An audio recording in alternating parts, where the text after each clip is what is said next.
Okay, so this video is going to be pretty quick. I just thought I'd show you guys what my classroom looks like.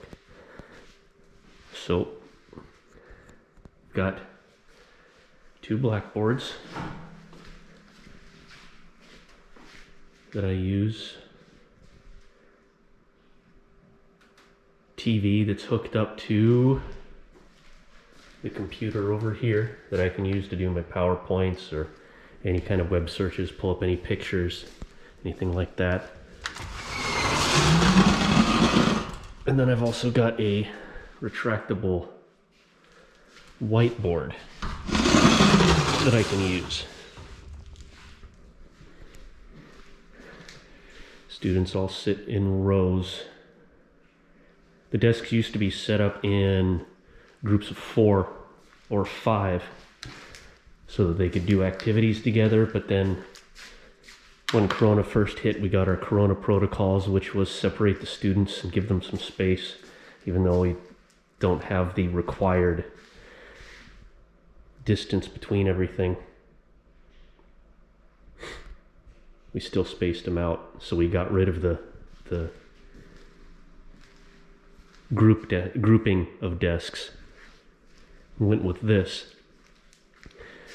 Protocols have been eased, but I haven't moved the desks back into groups like the previous teacher had. I actually prefer them this way because then I just set up groups by row, and then they bring themselves together however they want to. Sometimes they just move chairs, sometimes they move their desks. Got our recycling back here. That is a very big thing here still, you know, because they don't have landfills. They can't afford to have landfills. They don't have the space for it, so we try to recycle everything that we can. Cleaning schedule, and then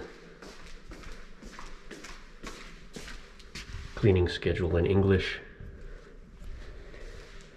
The first graders, so the sophomores, are all required to, at least one of the classes is required to come up here and sweep and mop the classroom and then wipe down the desks, usually 4 times a week. But not always. There are times when they don't show up at all.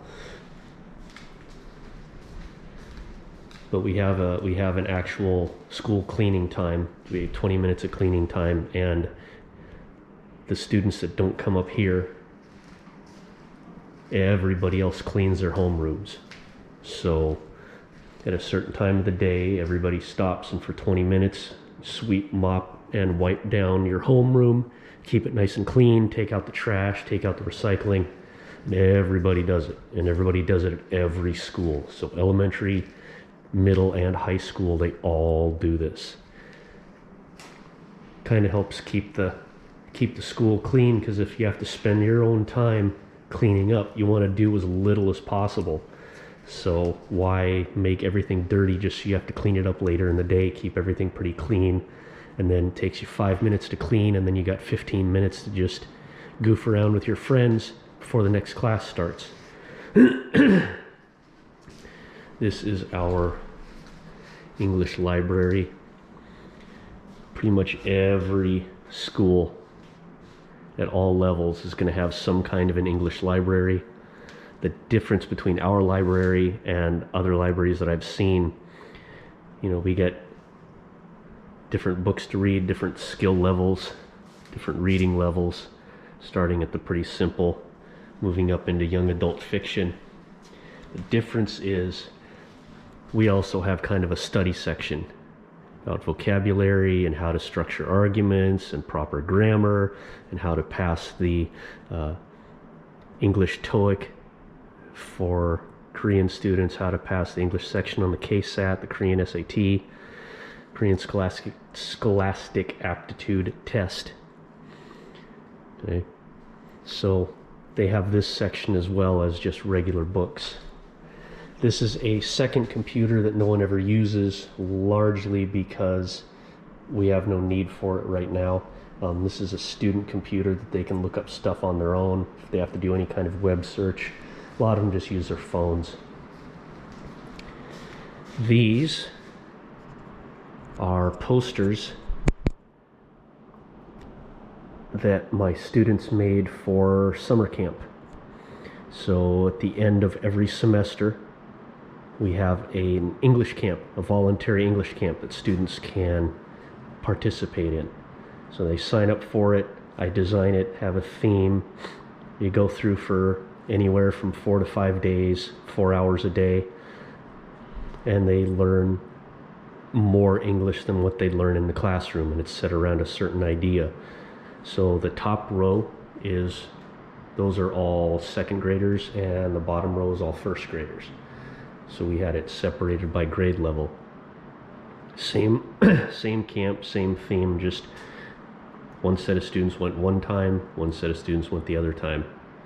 I divided them up into teams, and these were the team posters that they made up. And my theme was a detective camp. So they were all junior detectives working to become full-time detectives. And they had to gather clues from various games and activities that we did, and those clues came together. At the very end, they solved a mystery involving one of their celebrities here having an award stolen from them and trying to figure out who took it and to get it back. So that was kind of the culmination of the camp, was that final mystery that they had to solve.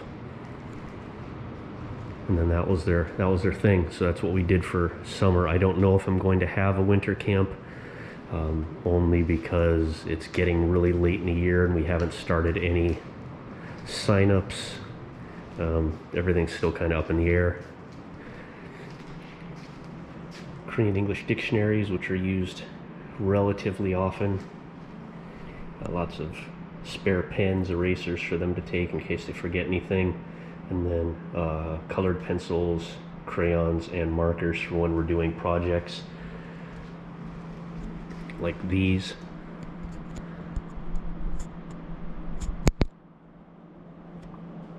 So these are some of the assignments that I had last year's first graders do, and then at the end of this year I'll take these down and put up this year's first graders assignments that are like this. And these are the assignments where one of them was, like for example, this one here. The book was covering a section on recycling in the environment.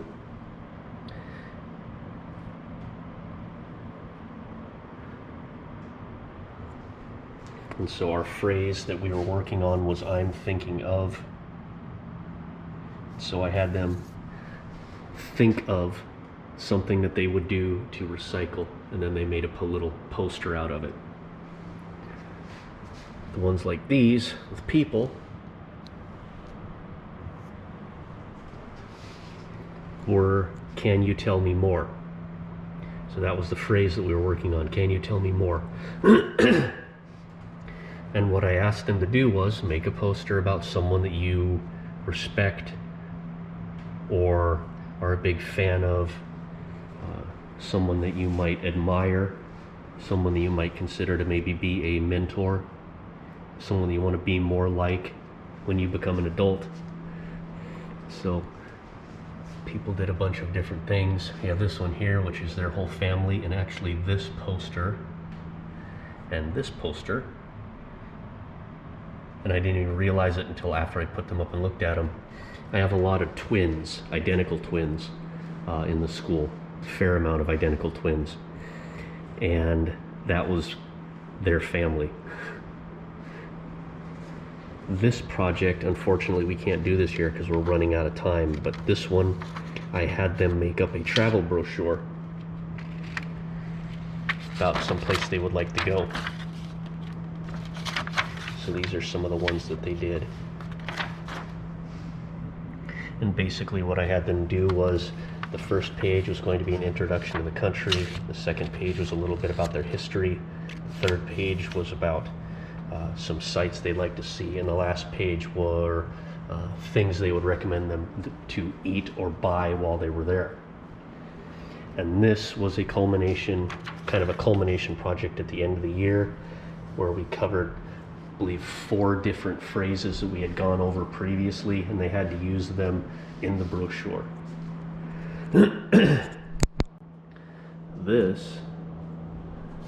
All of these are from last year's 2nd graders.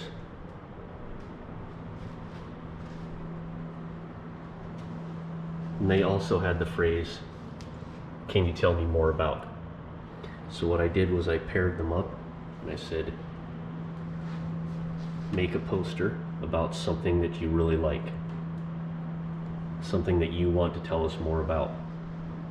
So people picked cartoons, manga, groups, singers, countries, movies.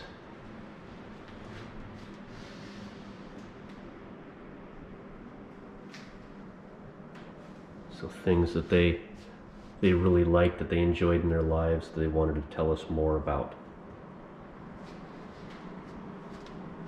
And that, oh, yeah, and our cleaning stuff.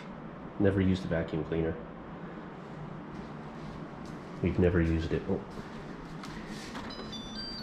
Air filter. But yeah, that is my classroom. So, give you guys an idea of, oh, forgot about this part. A lot of English classrooms will also have this. The movie collection, which tends to be